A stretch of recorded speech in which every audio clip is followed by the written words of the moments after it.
We have a new Habs target revealed, as in a recent Athletic article outlining every team's top free agent candidate. Arber links the Montreal Canadiens to a right-hand shot defenseman that more than blew his expectations out of the water last season with the Columbus Blue Jackets. We got to dive into Dante Fabbro and how he is a very, very interesting target for Montreal. But not just that, the Habs made a sneaky signing with Vincent Rohrer, a guy who stood out at the World Hockey Championships. He signed his ELC, and we also have some great comments from Martin St. Louis about the Habs' future. A lot of great stuff all coming up on this episode of Habs Digest. Let's start with our boy, Martin St. Louis. He was on a podcast, I believe Curfew Boys, and he had a lot of stuff to say, but some of the more interesting stuff that we wanted to talk about was his quotes on the current core, specifically Suzuki, Caufield, and Hutson. And you guys are going to want to see this stuff. Like, I translated this to English. The original source will be linked down below, as always, in French if you want to go have a look. But he said, look, talking about Suzuki, you always wonder if he can even do better. I'm inclined to say yes, because I see him every day. He's another player with a high hockey IQ, and as a coach, you tell yourself that he's another guy you have to let do his thing. He takes charge, and that's his mentality, as well as his decision making. Other things he does on the ice are special, and I quickly realized that, and he hasn't yet put up his best career stats. And before we move on to the other guys, Jesse, I mean,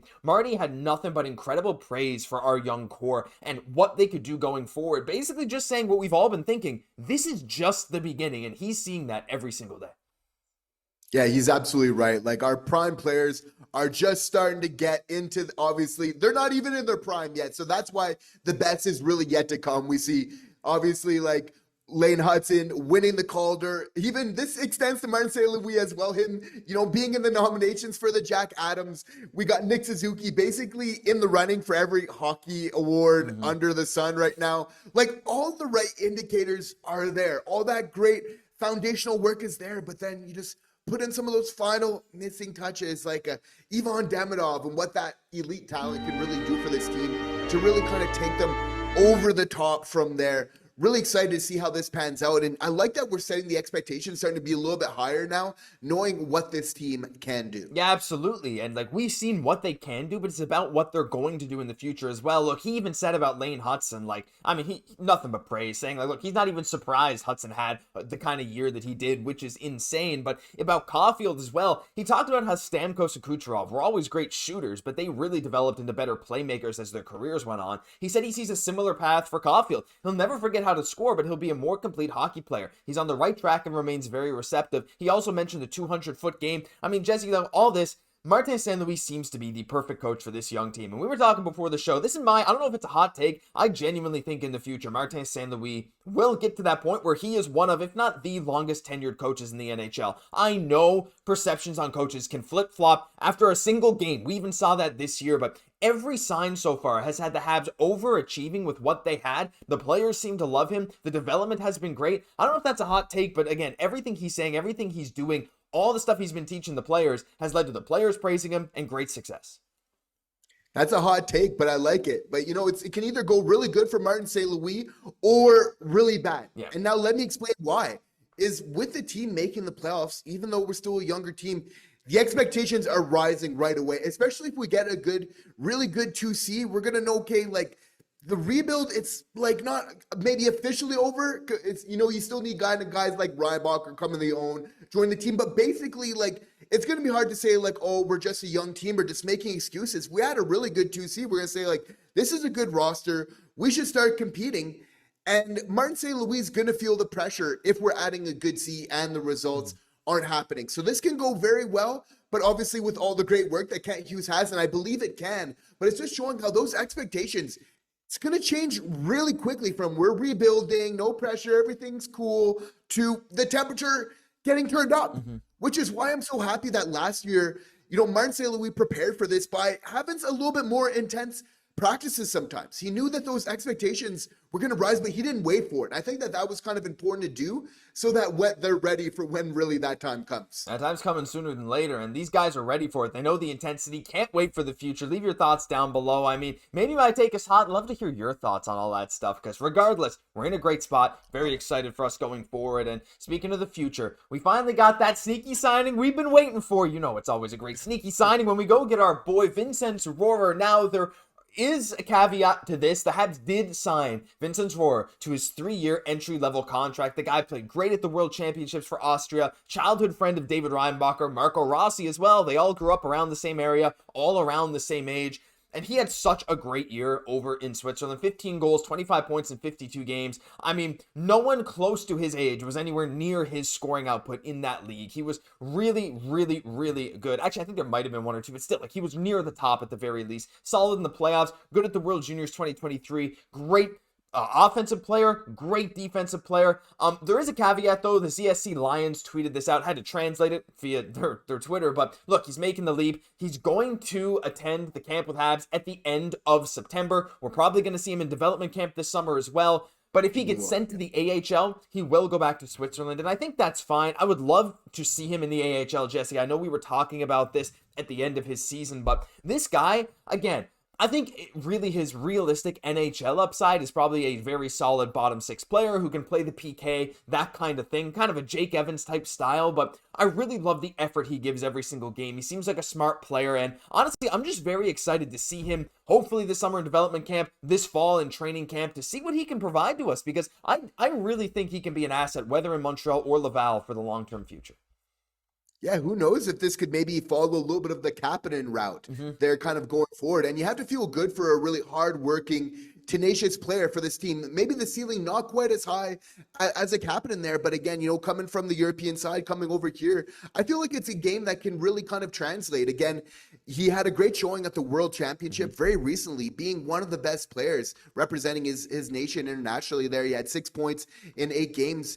And the thing about him is like he really showed he has the speed to separate himself from defenders, and then the talent to be able to finish it off, even though this is a defensive guy and, you know, he's known for his hustle and that incredible work ethic, but he's got a little bit of that talent as well, which you can't get so far being drafted, you know, to an NHL team without a little bit of that as well. So he's showing that, but he's really building upon that. And that's the big thing. And while he definitely projects to be a bottom 6 player, Josh, since watching this player since the 67s, there's just like certain intangibles in his game, which for me makes him a very interesting prospect for this organization going forward. Yeah, I completely agree. When you watch him play, he impacts the game in ways that's hard to describe at times. Like, it feels like the team is better when he's on the ice. And that's one of those intangibles that you could, you know, not even nitpick, but like pick out certain things of his game that do make the team better. But again, it's that hustle, that effort, always seemingly being in the right spot. The team doesn't make as many mistakes. He's a fantastic player. Can't wait to see what he can bring to Montreal or Laval, wherever it is. Leave your thoughts down below on Vincent Rohrer. Again, that World Championship was great.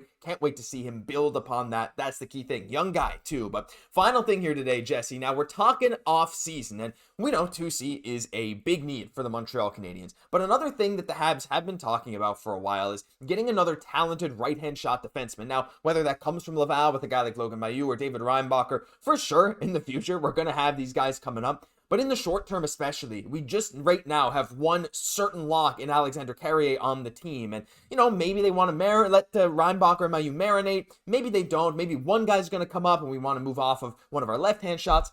So recently in The Athletic, every single team had their writer name one player that their team should target. And with Montreal, of course, Arber Basu was the one writing this, and he suggested Dante Fabbro. Now, he might not make it to July 1st. He might extend with Columbus, but he's young, shoots from the right side, should be relatively inexpensive, did some good things with the Blue Jackets. Canadians have a need on the right side of their blue line with the retirement of David Savard. Now, Jesse, in his time... Let's hear it. Yeah, absolutely. In his time with Columbus this year, 26 points in 62 games, okay? Not bad. 9 goals in 62 games, though. That's a career high pace, 9 goals, easy, right? 136 block shots in 62 games.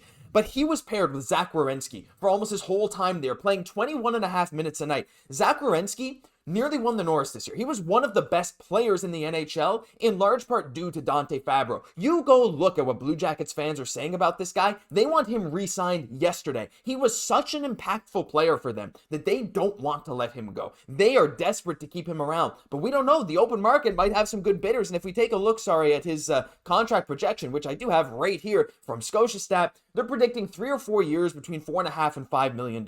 Seems like a lot. I genuinely think his impact with Columbus was borderline fringe star level. Maybe that's a hot take, and again, it's part of one season. But Jesse, I can't ignore what he did with Zach Werenski, and if the price tag is right, I definitely agree with Arpin that this is a very interesting target for Montreal to look at. It's interesting. I don't know if it's like it's not the worst fit, but I would say not the best fit. And here's why. It's this, again, only at 189 pounds, like not playing that physical style when, again, we're trying to probably replace Savard as kind of the archetype here. I want somebody physical, kind of clearing the front of the net. And it's not like he's just like an offensive first. Like the tools are there. There's a reason why this guy was drafted in the first round by the Nashville Predators. It didn't quite work out. They put him on waivers, though, and Blue Jackets fans are absolutely loving him. So that counts for something. The pros of what he's got going for him is like not too old, but old enough to add some experience, can play on that right-hand side. Josh, if I'm splitting hairs, though, I want somebody on that right-hand side, maybe around the same age, but just maybe like a little bit more of that physical style, like that size, but also more like that they play a little bit more of that brand of hockey. I feel like that's just what the Habs need going forward.